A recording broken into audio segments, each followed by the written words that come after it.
So these are the some challenges. So sometimes what happens that even though I don't. Hi, good evening. Hello, good evening. Can you hear me well? Yes, I can hear you. Great, wonderful. Hi, sir, how are you doing? I am doing well. Thank you for asking.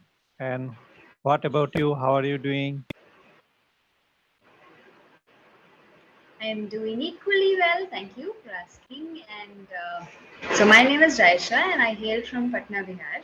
I'm currently doing my bachelor's in English honors from Bangalore. From Bangalore. Yes. Okay. Where are you from, and what do you do, sir? I am I'm a working professional doing job in a government office here in Guwahati. Okay. Oh, beautiful place. Yes.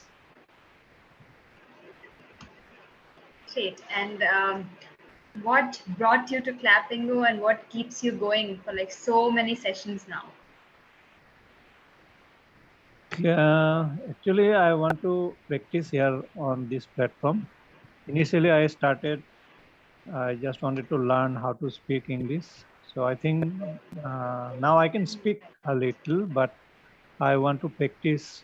So I am continuing with this platform for such a long time. Wow, that is wonderful to hear, and I hope it only adds to your confidence and fluency with every session. Yes, I hope so. Uh, yes. And how long have you been with Clappingo? Must have been some years, right? Yes, it must maybe around 3 years, I think now. Wow, wow, great. So the platform is almost just 4 years old. So like you've been with it since the beginning. Yes, yes, right. When it started, there are very small number of tutors at that time, around 7 or 8 tutors. Now there are more than hundreds. So yes, when I started, it was quite young. Clappingo was quite young. You've kind of grown with Clappingo. Clappingo has grown with you. Yes. You're one of the few learners I have met who has crossed 300 plus sessions. So I just Okay. saw that and Okay. I was, yeah. Even So I am Clappingo one has of run them. out of sessions for you. Yeah. I mean, So I Clappingo has have. run out of session notes. Yeah. Oh yeah, that's true.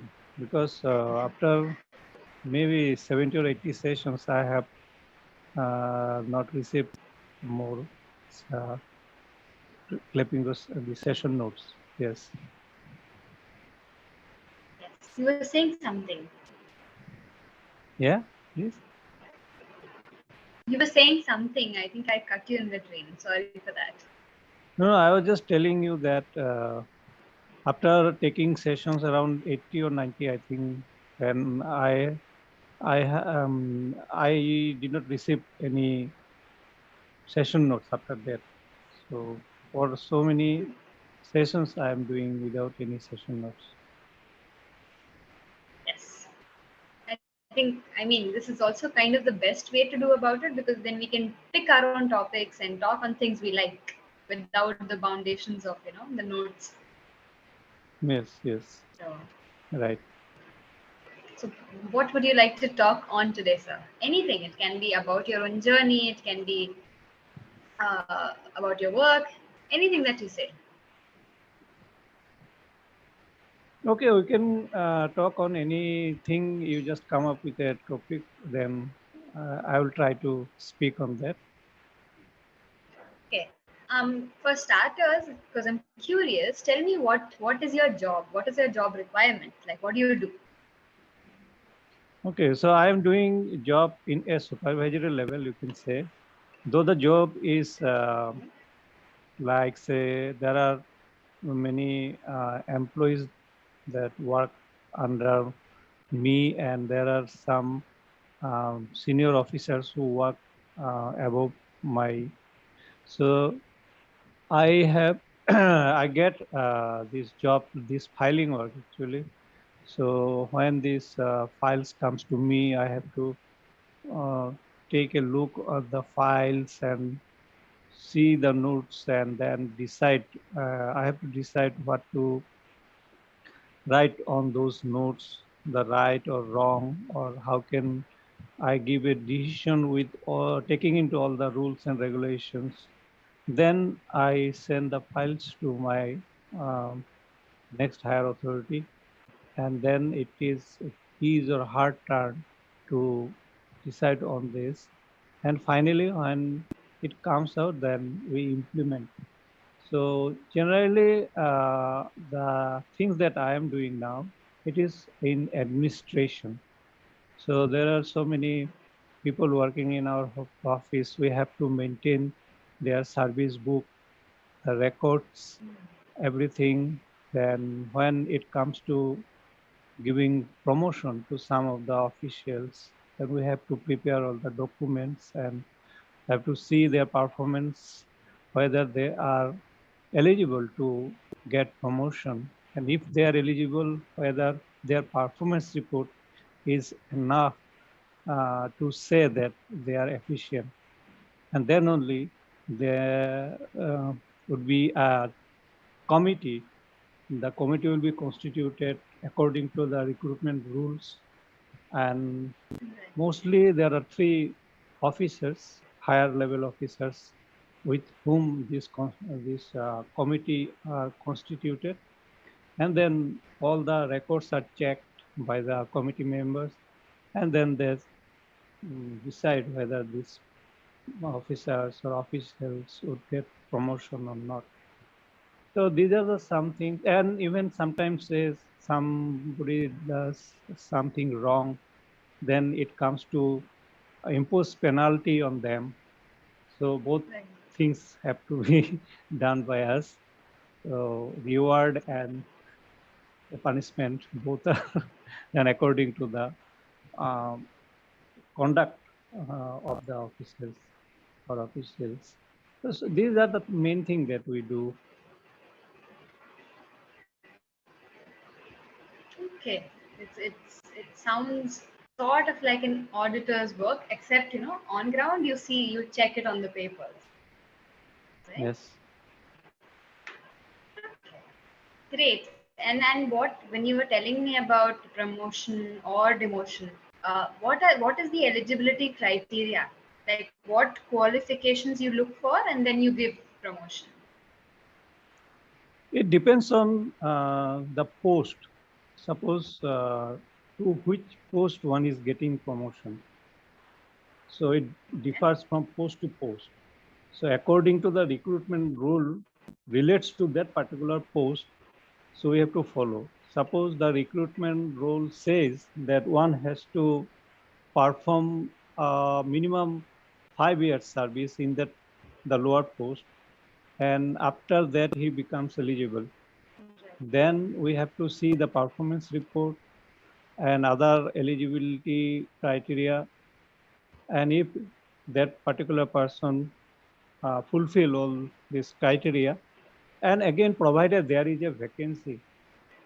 So all these things matters, and if everything is okay, then one gets promotion. So criteria differs from post to post. In some cases it needs 3 years service, regular service. In some cases 5 years regular service.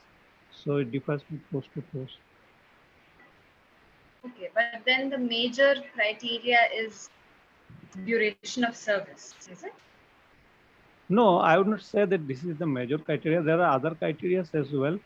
But as you mentioned, the major criteria means if one has to become eligible, yeah, that minimum service has to be rendered by that person.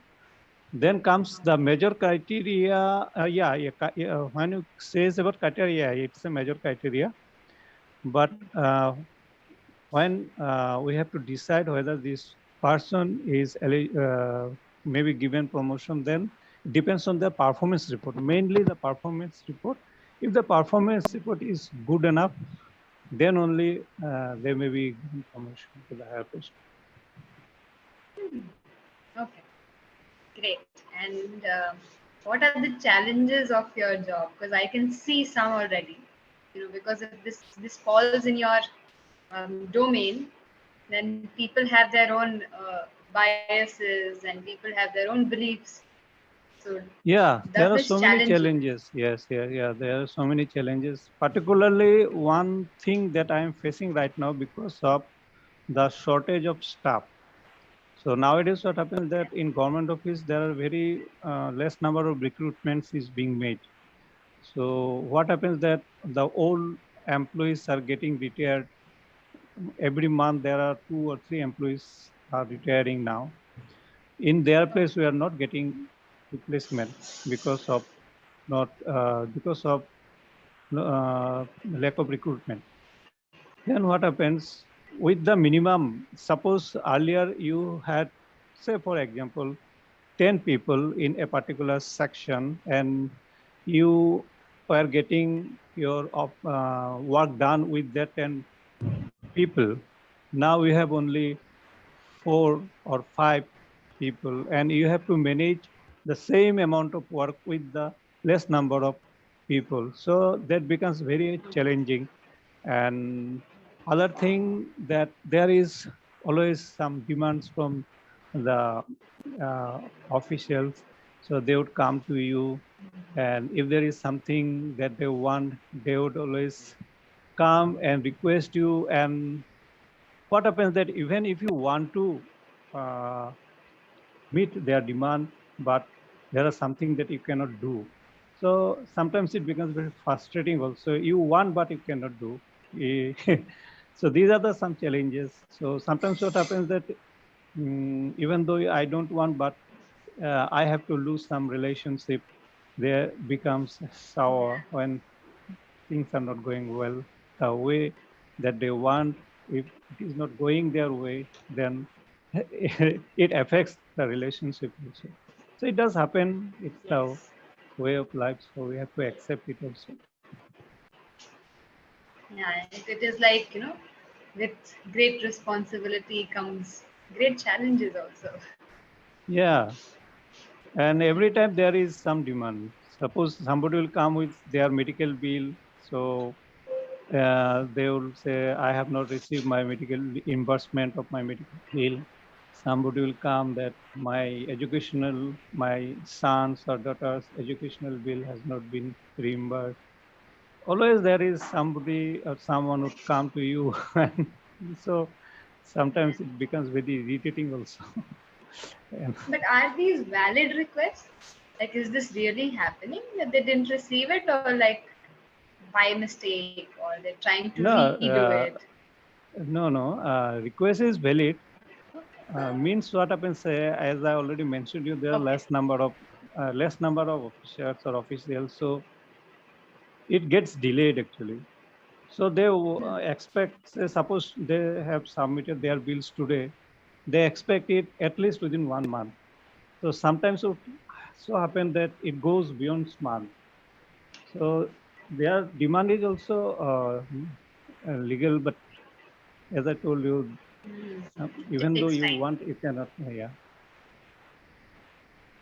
All right. Okay, sir. It was. So, do you happen to also deal with? I mean, since you were talking about administration, do you also happen to deal with collectors and deputy collectors? I'm just curious to know. No. We don't have any such work that we have to meet deputy collector. No, it never happened. Very once in a blue moon, maybe once in a blue moon, like that. Suppose during election time. So what happens Right. that the deputy collector will demand some officers from our office, the requisition to conduct the election. So at that time, we have to interact with the deputy collector. So not always, very few times. Okay. All right. I just asked out of curiosity because I'm a UPSC aspirant, and I whenever I meet people who work in government services, I just like to talk about that part. So Okay, so those who appears in UPSC, Yeah. so the higher rank goes like IAS, IPS officers, IFS.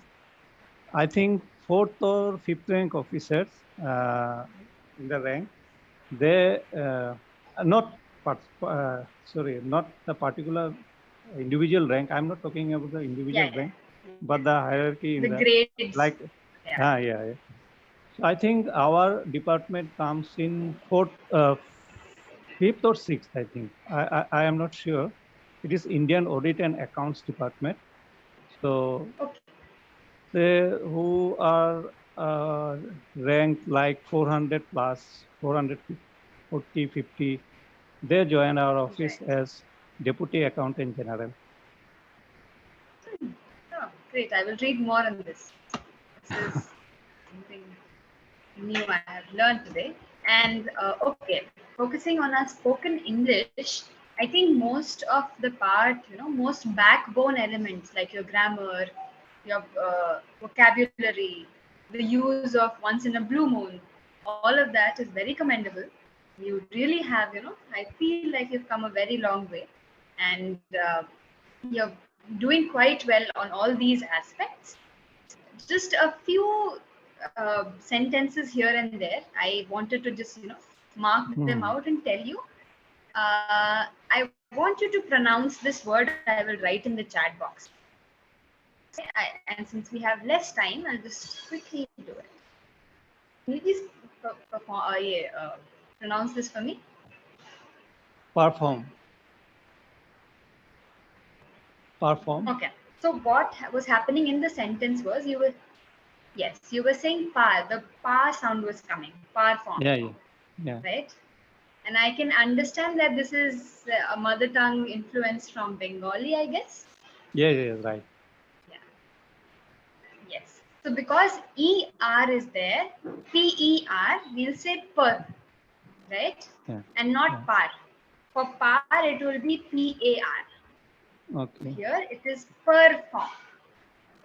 Okay? Perform. Perform. Yes. Performance, perform. So we will Yeah. use per here instead of saying par. Okay. Yes. So I think that, and there was one place where you said with that 10 people. So because we are talking about a lot of people, plural of that, with those 10 people or with these Oh, 10 people, yes. Right. right? Yeah. So that part.